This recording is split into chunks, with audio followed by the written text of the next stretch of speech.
I'm Catherine, and this is Paisley. And how old are you? 7. 7 years old.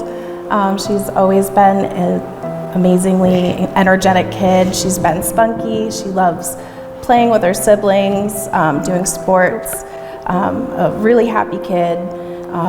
We were always at the playground. And then come early October of 2021, all of my kids came down with what seemed like a stomach bug. It only lasted for a couple of days, nothing major. Nobody had any real symptoms other than a stomach ache. But Paisley was the only one who didn't really get better.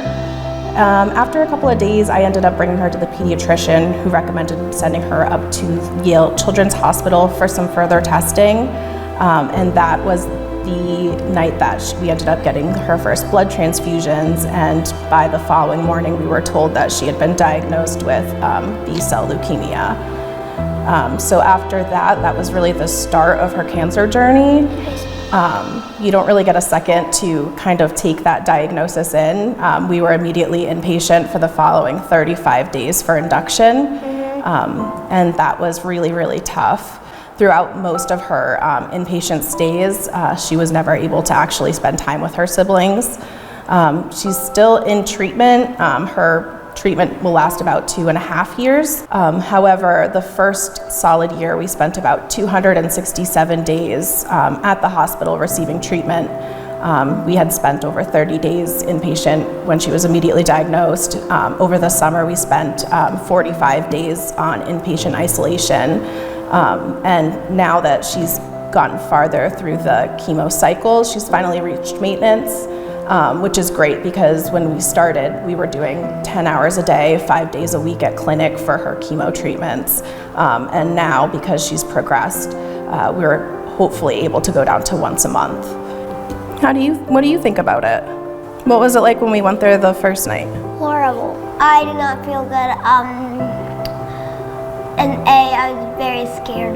B, I remember very much none of it. Only this one part where I was getting 1,000 shots. It was really tough. You did get a lot of shots until you got your port, huh? Yeah, and they're like, well, we're not getting any veins, so maybe we can just give you a port.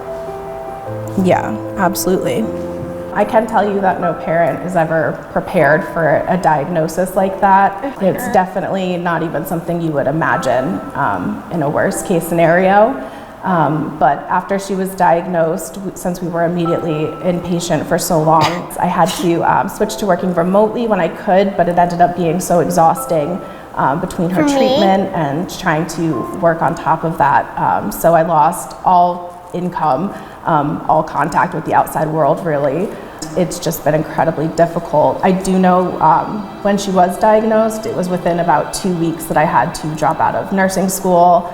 I had to completely reschedule our entire lives. I went from seeing her siblings every single day to only seeing them on video chat and trying to figure out how to get them to and from and who was going to be taking care of them while I was gone. So it was absolutely a huge struggle, and we were completely blindsided.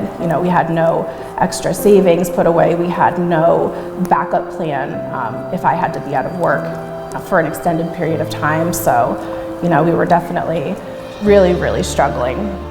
At one point, I was just so overwhelmed with everything going on and how I was going to manage how complicated everything was, as well as everything at home. So I was crying in my room when her social worker came in, Katie Henry, and she was like, everything's going to be okay. And she actually referred me to the Connecticut Cancer Foundation. And I met Jane, and she told me that they have a lot of opportunities for scholarships. And so, Katie helped me get in touch with her, and we set that up. I wasn't expecting anything to come of it. When you're in the hospital, you end up talking to so many people. It almost seems like a blur. But I was able to actually keep in touch with Jane, and then I was absolutely astounded when I found out how much the grant was for. I mean, that completely saved our family.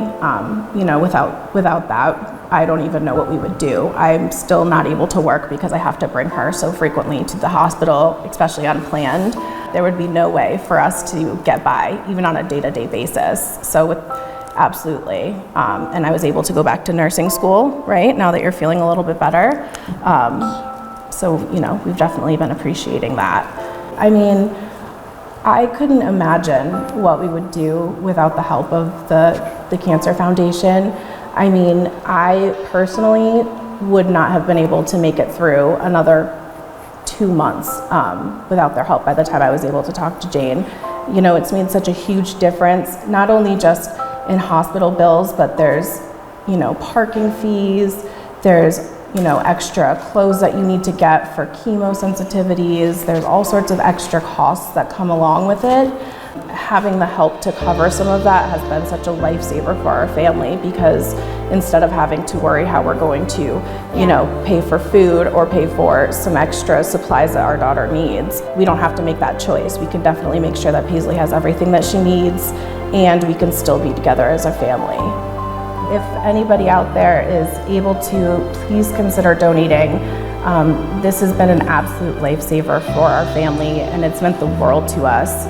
And for anybody who, doesn't know where to go, this is a great resource. It's helped guide our family through the whole process, and it's just been an amazing saving grace for our family. It's made, as difficult as having cancer is for everybody in our family, it's definitely made it a lot easier.